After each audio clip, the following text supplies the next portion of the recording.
Building an authentic personal brand does not mean you have to post selfies online or be super transparent on LinkedIn. Today's guest, Allison Dittmer, is firsthand proof of that. She's someone who has leveraged her expertise in order to build real client base of people that she can work with, and she's built an incredible network in the process.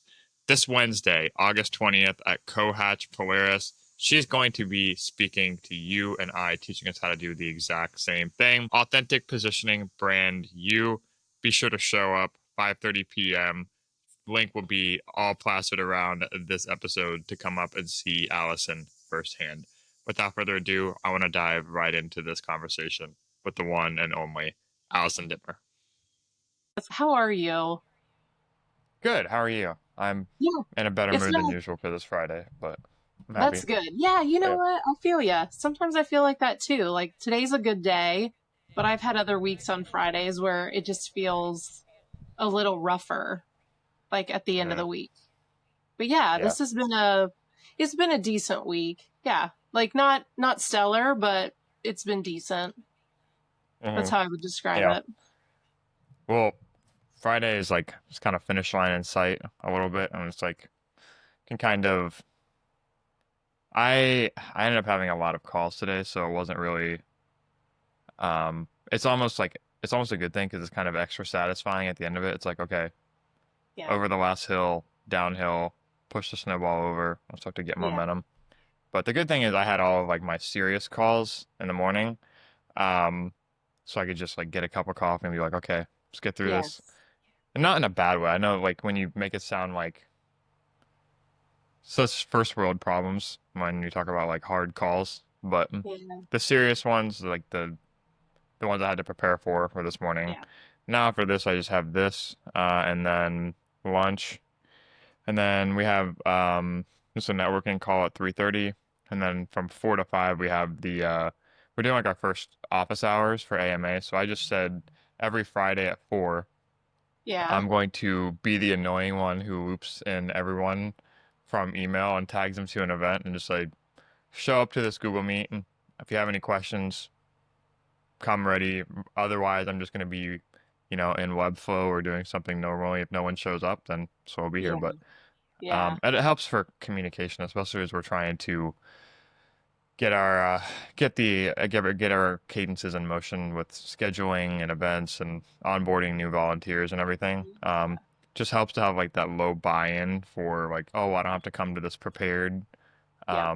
By the way, this is kind of a side tangent, but like a really good hack for meeting someone for the first time is saying like exactly spelling out like expectations. And I had someone do this to me recently, but not like spelling out expectations like in a bad way, but just saying like no research required. Just the context of this meeting is going to be no research required.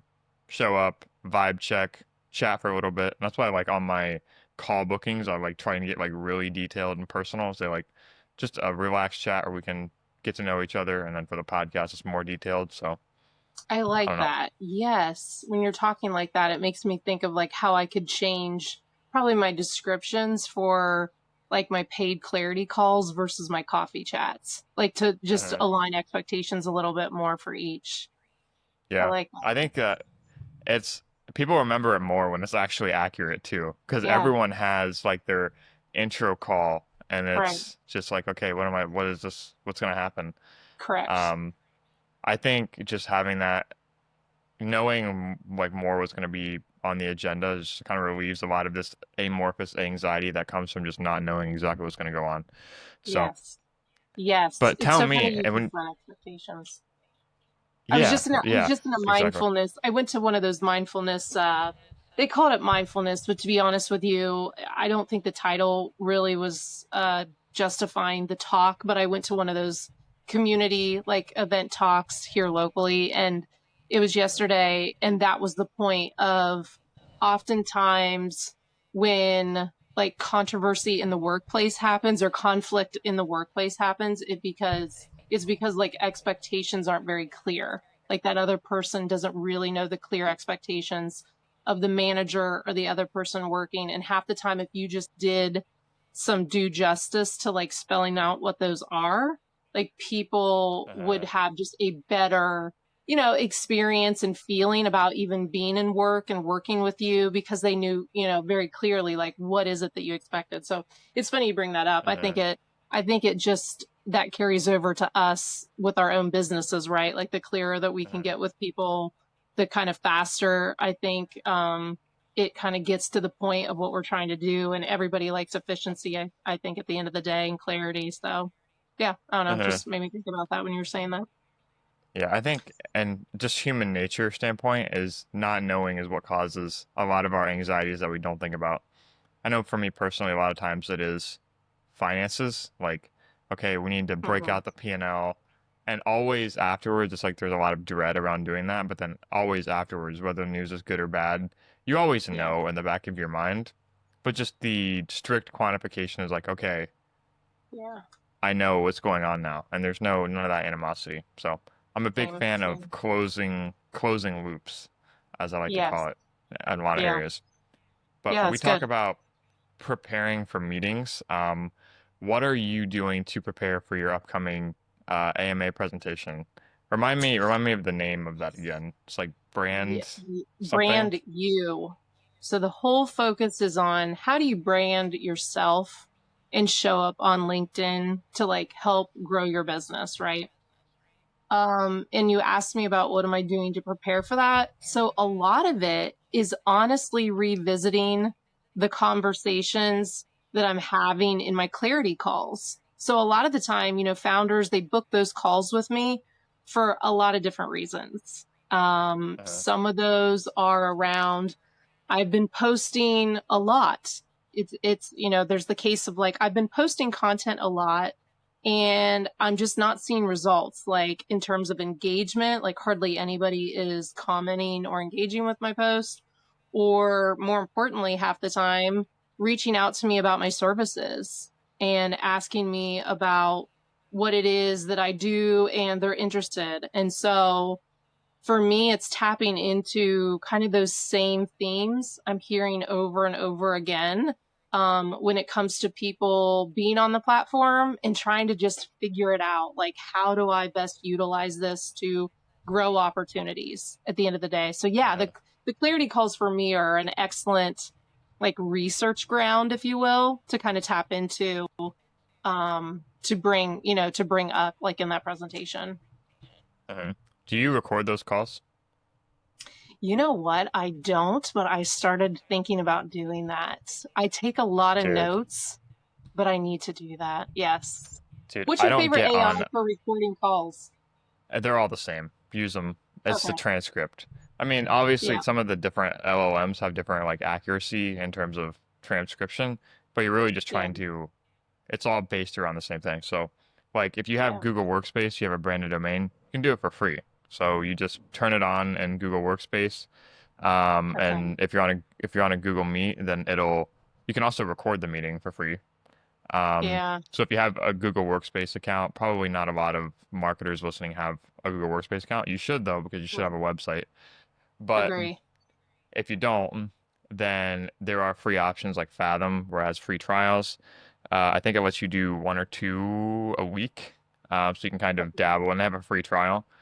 I Yeah. use one called TLDV, um, and you can. I paid for it. You don't have to, but Yeah. I've had a little bit. They'll all be a little bit janky, but I actually it lets you have creative control of how it appears in the meeting. So I named it Kevin, and it Nice. has a little Yeah.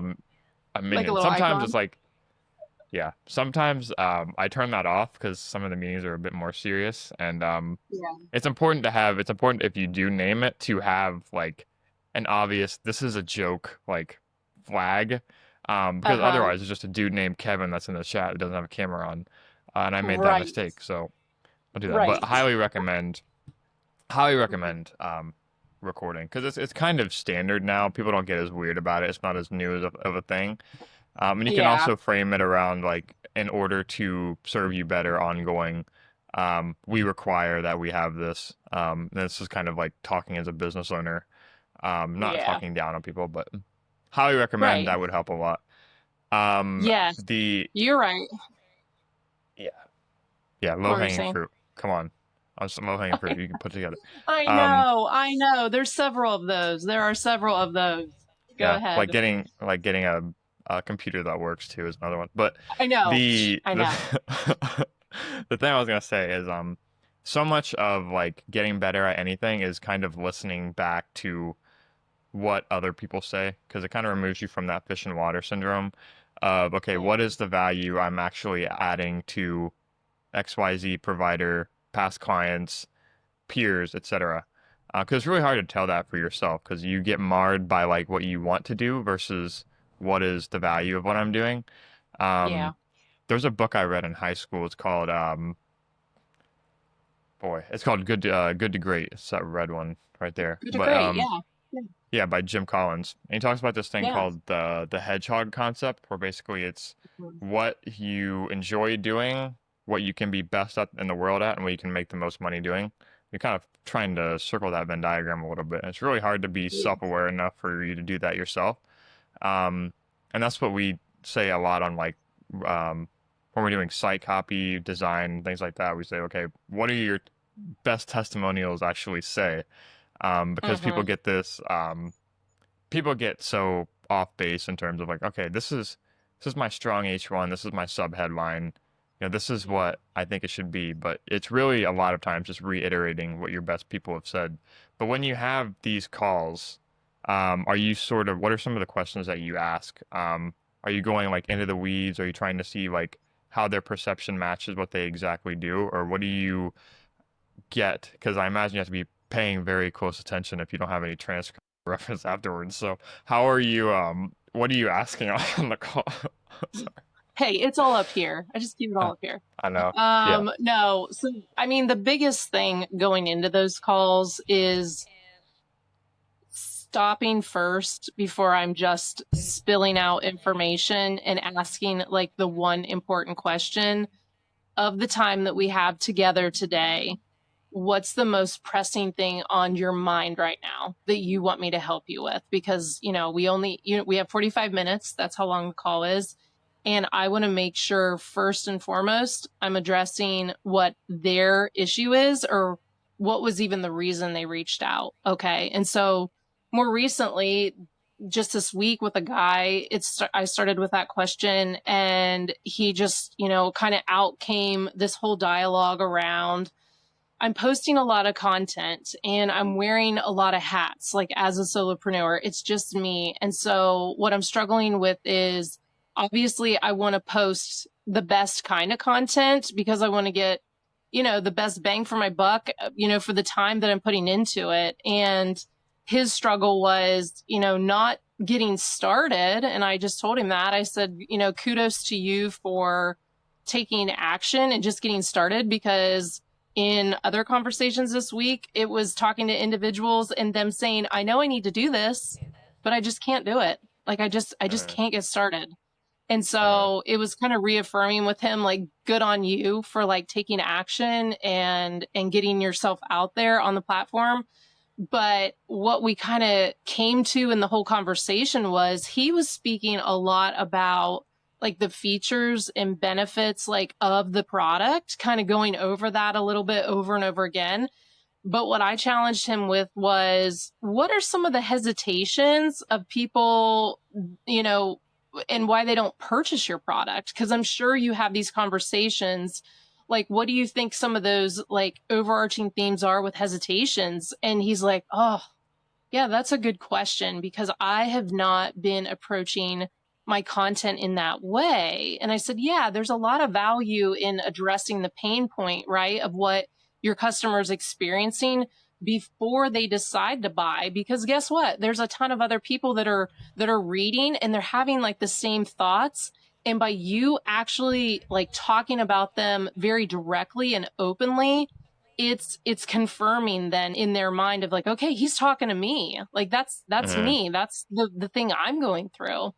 And uh, so I kind of saw like that aha moment with him of like, okay, this is how I need to be addressing my content more, not getting so stuck on here's my product, here's the benefits, because Andy, as you know, creating content, it's that that starts to just get people to glaze over when that's the same thing you're saying over and over and over again, right? You're not like speaking Uh, to the struggle that they're like going through before they decide to go all in with you with whatever service that is or product. So mhm. yeah, I Yeah. think it's definitely like giving him that chance like to talk about that and to kind of talk through then what do we need to do differently. I think it works on both sides too, because a lot of people go into it with the incentive of I need to be posting, I need to make content rather than how can I solve this problem for someone else. So they're looking to solve really their own problems before helping anybody else. Um, and when you frame how you create content based on the value that other people get, it's again, it's so much easier said than done. But if you can remove yourself from the head trash of like, okay, I have to Hmm. meet a posting cadence that I've arbitrarily set for myself. Um, you're just setting yourself up for failure from the beginning. And kind of, I wanted to circle back on your last point too, where you said almost like the call outs, like positive and negative. What are the benefits of being a client of mine? What are also the things that these people might be thinking that would prevent them from taking action, like you said, and Hmm. disarming them against it? So that's something that we do on sites too, is like proactively call out why people would not work with you and just removes that animosity that people get. And you can realize that through things like social proof and being very granular on the problem, solving that problem in the past for someone like your target audience. So really making that correlation one to one. Yeah. It's a really good point. I don't think people think on both sides of that. So when you're putting together I'm going to talk more about content. So because that's your kind of content queen, lady. So when you're putting together, say, give me the easiest distillment. Say, I'll paint you a scenario. Say, I am someone who is in a professional marketing career, and I have this inkling of, hey, maybe I can use this skill to freelance some income for myself. Maybe start to build, kind of a hobbyist business on the side. And I want to be, someone that could maybe eventually pivot to full time, just build a brand around myself, create more of a moat. So if I have this flexibility, I can say, okay, I can dive deeper into the career, which I think for anyone listening, building a brand on LinkedIn is going to help you, even if you do choose to work for someone else or go into a career, it makes you a lot more attractive to employers now, and that's being more Yeah. accepted. But say I am currently in a full time role, I have maybe a very niche skill, something I'm very good at during the day. That I want to start to do for other service providers outside of the context of my job. What's the first thing that I should be thinking? Should I be thinking about content? Should I be think about refining my offer? What's kind of the order of operations, and how do you manifest that on a metaphorical content calendar, if you will? Yeah, that's a really good question. And I think it depends on where you're kind of at in that moment. Like how quick are you thinking you want to make the jump? With me, I left my corporate job, honestly didn't have much of a plan for what I wanted to do going forward, and then figured out that, oh, I could do this. I could write online. I could create a business instead of going back to the 9 to 5. But I don't encourage everybody to do that. I feel as though there's a lot that you can start building while you're in that 9 to 5 space and kind of like dipping your toe in the water, if you will, of do you even like do you even like working with other clients kind of like one to one? And so in preparation for that, I think you have to look at the foundation first of like what you have on the platform. So like your profile page, for example, what's it telling anybody that's visiting there? And a good way to kind of test that is asking people that you trust that will give you like a good critique, like honest feedback, that after reading that, what's their takeaway? What do they think you are about or that you're good at or what your skill sets are? And guess what? If it's not coming through and they're saying things different than the direction you want to go, well, that's very telling. And that's your sign that, like, hey, I need to invest some time in first making sure like I have the strong foundation there, the profile page with my headline, with my banner image, with my about section that's very, very clear on like what it is that I do and how I want to help people. That's what I would say Uh, first and foremost, honestly, than getting really caught up in the content stuff, because you could start creating content and spending a lot of time into all this posting. And then people are like clicking into your photo, going to your page, and they're kind of lost because it's not connecting correctly, right? Like you may be talking about something over here and it's not quite landing and connecting with your profile page as well. So that's why I always say, before you get caught up in that, let's make sure you have a good foundation. Let's make sure the profile page is very clear. And then from there, it's like digging into, okay, then what does it make sense to say, right? Like when you are going to post and you do want to post, what's the kind of content that's going to matter? And so typically, I mean, overarching, it's basically between 3 to 4 content pillars, and then fleshing out, ideas under each of those. That's like what I go through in my LinkedIn transformation package that I do with folks. So they have that clear outline. And then we haven't got there yet, but as you know, the other piece of that is engagement. And so it's not just the post content. The post content should be something that like reinforces your credibility, that when people read that and they do go to the profile page and they scan down and they see your most recent post, that they see that and go, okay, that they know what they're talking about. Like I can see the expertise here, right? It should reinforce that credibility, but it's really like the engagement that goes into the commenting, that goes into the direct messages, that goes into honestly trying to move people as much as possible, like off the platform, to have these like one-on-one coffee chat or discovery calls with you for like 20 to 30 minutes off the platform, right? Where you can really honestly dig in more to their particular needs. You can get clarity on what their goals are, and then if there's a match there for you to be able to help them.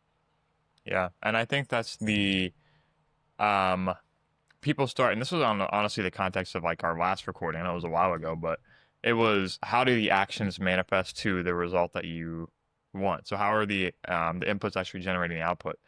I think a lot of people, when they're bullish on starting on LinkedIn specifically, is they'll invest. Motivation is very high in the beginning, so they'll invest in like these check boxes. They'll get their Mm-hmm. foundation set up, whether or not it's good or not. And there's also an order of operations. Like I love how you laid that out, because even as you're refining your offer, refining your business, you go through these exercises of saying, okay, this is, you learn how to build a profile image, thinking, okay, well, in that image, I have to have my distilled value prop. I have to make it really clear. So you're kind of learning and refining your own marketing message as you go through these things, which is why it's really helpful to do it with someone else, and ask those questions. But what I see a lot of people do is that they'll be really bullish on it when energy, motivation, etc., is high in the beginning, like it is with anything, like with weight loss, dieting, all the things that we try. And then, so you do all that right. And then you get comfortable kind of in this mid-boarding phase. So you have onboarding. Jay Klaus talked about this recently, is like he compared it to a membership community, but then you have this mid-boarding phase to where it's like, okay, I have the foundation set up. I'm checking in every day. I'm consistent with content.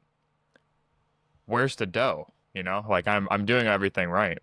Yeah. But people don't go through the last uncomfortable step of saying, okay, how is this translating to a calendar invite towards an actual conversation? Can you talk to me about maybe someone they've gotten over those hurdles of maybe being consistent, posting every day, they're showing up, they're casting their votes, they're engaging, they're having fun conversations in the chat, but how do they get over that hurdle of the last step of, getting on one knee and saying, how do we take this to the next step? Because that's where all the fruit lies. Yes. And I talked about this in my newsletter like recently, where I wrote a post, and we all know like impressions are down on LinkedIn and people get really hung up on that. When like you and I both know though, like that's a vanity metric to be very, very cautious around, right? Like that's not the Right. true judge really of what you should be focused on. Right. What And my is what is that? What is your newsletter called again? Oh, the content cup. Right. Yep. And I send it every other Thursday right now. It'll switch to every Thursday in the fall. I just kind of take a break a little bit with my kids home in the summer. But yeah, it's called the Content Cup. And I really primarily talk about LinkedIn because that's ultimately everything that I'm doing every day with clients, from working with founders to working with B2Bs when it comes to content strategy and engagement and creation and all that good stuff. So yes, so what I was saying in that newsletter here recently was I broke it down actually of an actual post where I was talking about the experience of working with a client and showing more of the work, right? Of like a before and after, and then how that has like opened the door like for more opportunities for her because she's in HR, she's looking to do more speaking events. And I could even tell like just going through her comments alone from the post, they were saying things like, hey, Julie, we'd love to have you speak at our event. So there's absolute value to like showing the work, right? And I think that's something you and I've even both talked about, like starting out early on the platform. I think it's so easy to get caught up in sharing all this educational information or these like fun things of like, look what I'm doing and here's who I'm meeting, and all that's still good to a certain degree. But when you're growing a business, at the end of the day, you have to be able to show more of what you're doing. And so it makes me think of just going back a little bit to that point you were talking about before of somebody wanting to potentially go into something. Well, show more of what you do. Like use the story from something that already happened to you in the day where you were working on a project, you were collaborating with someone. What was the end result of that? There's a lot of value in that, especially with AI. AI's got all this broad information it can spit out, right? You can ask it to talk about a topic, but it can't replace your individual experience of working on something, of seeing it go well or seeing it go bad, right? And you being able to talk about that in detail. Like people pick up on that. And so, yes. So anyway, sorry. In that newsletter, I was just breaking it down, honestly, of things that I thought were really important to include, ranging from opening with like a strong hook and story that's got some kind of emotional like depth a little bit to it, because this client that I worked with, I would have never met her if I wouldn't have said yes to this free speaking event that was 2 hours away from where I lived. And I just made the commitment of like, hey, I'm going to go. And yeah, I second guessed it. There was a few times I'm like, should I really go? Like I probably should stay home and get stuff done. But then I was like, no, just go. Like every time I've done that, you're just always shocked, right? Of the different opportunities that kind of come up and the people you meet. Like it's always ended up being such a good thing for the most part, I would say. And so, yeah, just kind of opening with that kind of like storytelling element to pull people in. And then you're kind of walking through, well, what is it that happened? What did we do? What was the transformation? And then making it really clear that, hey, I want to work with more people like her. Like I would love to work with more people like her in this kind of way. And so, yeah, broke that down very detailed. And like you said, I think that starts to become the switch a little bit that you have to flip when you're on the platform if you really want to start to invite more business your way. Because I had like 7 qualified leads that saw that post and reached out to me asking about my services. Like you have to show the work. You have to talk about the projects that you do. Yeah. And also too, first of all, that was really good. Second of all, to double down on that, I think when you start to treat your content like a product, something that a mindset I don't think a lot of people take is because we start to attach a lot of emotion to everything that goes out under our name. But if you just look at it objectively, think, okay, what is perception of person that I could help seeing this for the first time? Part of it is, and I think it's a really appropriate mindset to take. It's what I've taken with all of my content and just getting started is, okay, I want to tell the story of how I help through the content. Like not just getting to know what I do, but getting to know who I am. At the end of the day, people take that next step because they want more of what this thing that they're feeling when they're seeing your brand online. And some people lean way too hard on the tactical, the jargon, saying, okay, Mhm. got to position myself as the expert, got to position myself as having the answers to all the questions. When, I mean, in reality, no one has all the answers. There are experts. You don't know everything about your Mhm. specific brand, or your specific, service. So Yeah. leaning into that, creating the personal feel so that, when it comes time to take that next step, there's no expectations of, okay, you're going to solve all my problems right here, right now. We're here to get to know each other. We're here to build a relationship and, also get you on the right track and talk about, this idea, this thing that caused you to reach out. So, Yeah. And I mean, first of all, that's the go piece, ahead. right? Like you have to, the whole part of like personal branding is being open enough, like with your story of sharing like the piece about you that's maybe, a little different than the next person. Cause let's be honest, like there's a lot of people that do similar things that we do, right? It's not like you're the only one that provides web design services. I'm not the only one that provides LinkedIn content strategy and creation services. But what makes us different is like the personality of what we kind of bring to the table and just the skill sets. The skill sets are always a little different. Like there's a mix of experiences going on there, right? And when we talk about that Mhm. and we share what we're doing, where we're hoping to get better, and we're transparent, right? With like, this was great and maybe this wasn't so great. And next time, because of this, I'm going to do this, that, or the other.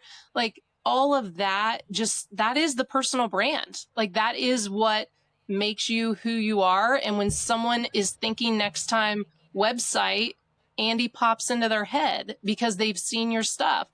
You're so consistent. You're so open and honest with what's going on. You're giving people the window to get to know you very easily. Right. And Mhm. that's attractive to people who are trying to find the right person to help them. Mhm. Yeah, I mean, I've said this before too. I'm a solopreneur now. I was in corporate for 15 years, very focused on digital marketing. And honestly, what I've learned in the last few years, I wish I wish I could go back to that time I worked in my corporate role and have been more active on LinkedIn and talked about the projects I was doing and the different like collaborations I was involved with without, sharing too much. Cause I think that's the thing. Sometimes people are so afraid, like, well, I can't talk about this person or I can't talk about this company, cause there's a privacy issue. And I get that. Oh, do I get that? But there's such value in like being open and sharing. Like, who knows what other opportunities could have come my way, even when I was in that 9 to 5 environment. So, yes, I work with a lot of like individual founders running their businesses and B2Bs. But even the 9 to 5ers, there's such an opportunity to show what you're doing on LinkedIn. And especially like at this time in life and in our economy, like it's so smart to share that. Like I just see nothing but good things from that, not bad Mhm. things. And so, Yeah. yeah, it's obviously, I'm a LinkedIn fan and it's just because I've seen the personal benefit and I've seen the benefit of the clients I work with. And so it's just really hard not to be an advocate and to like encourage more people to be there and to show up. Mhm. Yeah, it's easy to actually to endorse something that you actually believe in. Um, Hmm. and I mean that comes through in everything that you put out there. I think that's a great place to land the plane. I think that's the summary of why people should get started. It's Yeah. also why you guys should join us on August 20th at Cohatch Polaris for Yes. Brand U, um, Authentically Positioning Brand U. Allison's going to be talking. Um, by the way, brand is that a play on brand new? I don't know who the hell is naming our events, but if that was you, I'm sorry. But It wasn't, anyway, but you know what? I was like, I'll roll with it. It's fine. Yeah, brand okay. you. Yeah, so brand new, named by Allison, 8:20 at Cohatch Polaris. Get there 5:30 for the networking, 6 to 7 for the actual session. Um, but yeah, I think you're gonna knock it out of the park. Anything that you said that aligns with everything that you've taught me since I've been on this platform, it's been a huge value add to my business, just learning from afar. And I encourage anyone to reach out to you to get in touch, learn about everything that you have going on. But where should people go? Say they're listening to this show. Aside from going to the event, where should they go to learn more about you and maybe take the next step? Yeah, LinkedIn 100%. Just look up Allison Dittmer, and that is where I'm hanging out pretty much 7 days a week. And that's where you can get more of my content, and hopefully we can talk one-on-one. Awesome.